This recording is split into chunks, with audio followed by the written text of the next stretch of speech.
네, 특강 교재 3의 12번 문제 풀이 시작하겠습니다. 문제 봤더니 연립방정식 x 플러스 y 마이너스 xy는 1이고요. x의 제곱 마이너스 xy 플러스 y의 제곱은 7을 만족시키는 정수 xy에 대해서 x의 제곱 플러스 y 제곱의 최대값을 구하라 라고 얘기했습니다. 근데 이 연립방정식을 보면 좀 되게 재밌는 게 있는데 뭐가 재밌냐? 지금 보면은 x, y의 자리가 서로 바뀌어도 각각에 대해서 x, y의 자리가 서로 바뀌어도 같은 식이 나온다라고 하는 겁니다. 우리가 이런 형태의 연립방정식을 대칭식이라고 얘기를 하는데요. 왜 대칭식이냐? 나중에 우리가 실제로 이 연립방정식을 풀어보게 되면은 어떻게 나오냐? x가 a고 y가 b라 했을 때 다른 해가 x는 b고 y는 a인 형태, 서로 이렇게 크로스되는 형태의 해가 나오기 때문에 서로 대칭되는 모양이기 때문에 대칭식이라고 얘기를 하게 됩니다.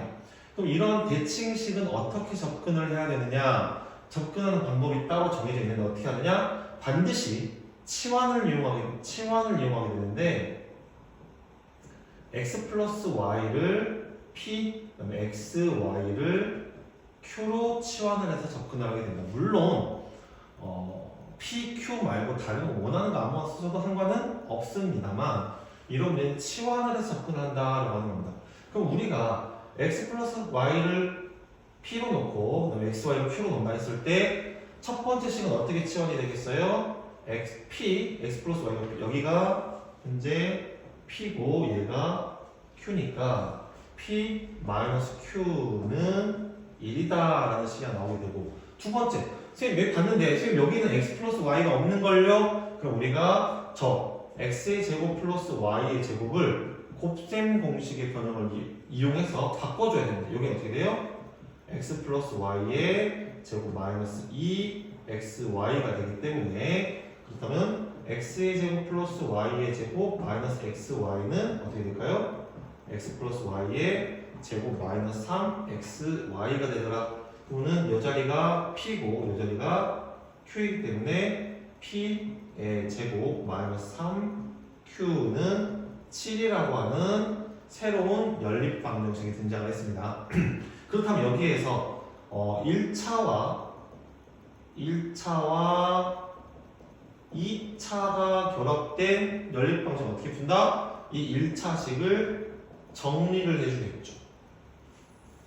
물론 p는으로 정리해도 괜찮은데 제곱하기가 조금 성가시니까 우리는 q에 대해서 정리해봅시다. 그러면 q는 어떻게 될까요? p-1이 되고 요거를 여기다가 대입을 합니다.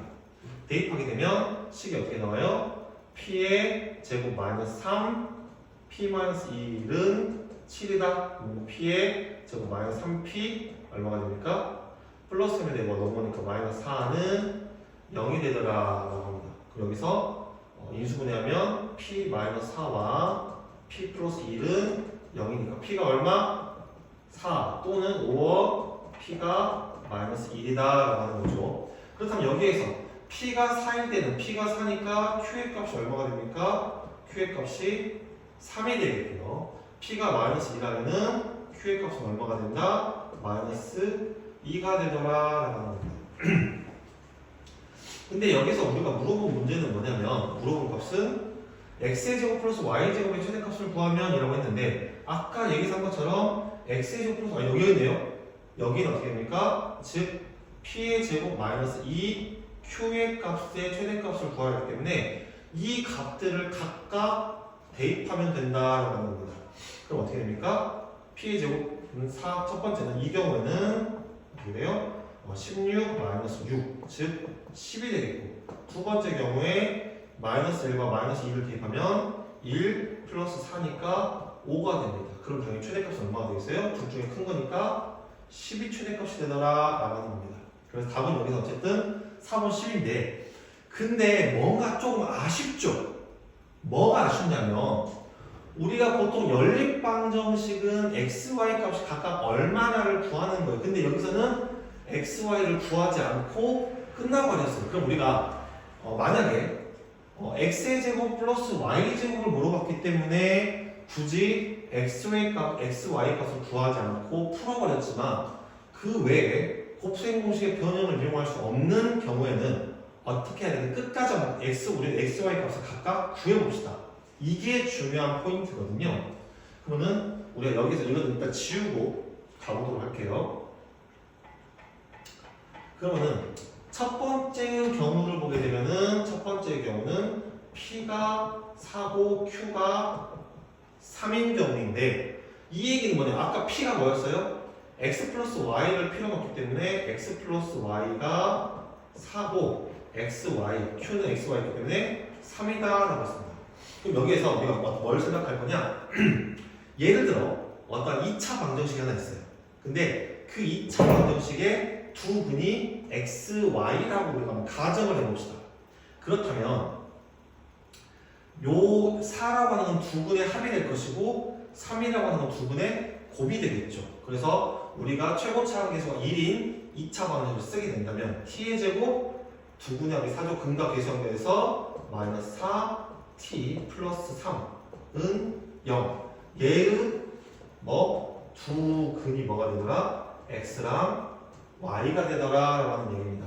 그렇다면은 실제로 이 방정식을 풀게 되면 t-3, t-1은 0이니까 두 분이 뭘로 나와? t가 3이 되거나 t가 1이 된다는 얘기인데 그렇다면 두 분이 xy인데 뭐가 x고 뭐가 y인지 모르겠죠. 그래서 각각 써주는 겁니다. 만약에 x가 3이라고 가정을 하게 되면 y가 얼마가 되겠어요? 남은 1이 되겠고요. 그 다음에 x가 1이라고 가정하면 y가 3이 되죠. 그럼 아까 제가 말한 것처럼 서로 근이 크로스된 형태로 나왔죠. 그래서 대칭식이다라고 얘기를 하는 겁니다. 그렇다면 두 번째 경우는 이 경우도 있겠죠. 두 번째 경우는 p, 즉 x 플러스 y가 마이너스 1이고 xy가 마이너스 2인 경우 역시 마찬가지로 두 분의 합이 마이너스 1이고 두 분의 곱이 마이너스 2고 최고차항 계수가 1인 2차 방정식을 쓴다고 가정했을 때 t의 제곱 플러스 t 마이너스 2는 0의 두 근이 xy라고 얘기할 수 있겠죠. 그렇다면 실제로 2차 방정식을 풀어주게 되면 이렇게 되니까 두 근인데 t는 마이너스 2거나 또는 t가 1이다. 그럼 마찬가지로 둘 중에 하나가 x고 둘 중에 하나가 y니까 x가 마이너스 2라고 가정하면 y가 1이 되겠고 x가 1이라고 가정하면 y가 마이너스 2가 되더라. 그래서 총 몇 개의 해가 나오게 돼요? 이렇게 4쌍의 해가 나오더라 라고 하는 겁니다. 아까 처음 말했지만 이 문제에서는 공교롭게 x의 제곱 플러스 y 제곱을 물어봤기 때문에 우리가 근과 계수의 관계를 이용해서 바로 구할 수 있었지만 실제로 다른 문제에서는 직접 x, y까지 구할 수 있어야 되기 때문에 어떻게 한다? 그 PQ의 값을 두 분의 합, 두 분의 곱으로 하는 2차 방정을 써서 근을 구하셔야 된다, 해를 구하셔야 된다. 여기까지 할 수 있어야 됩니다. 네, 여기까지입니다.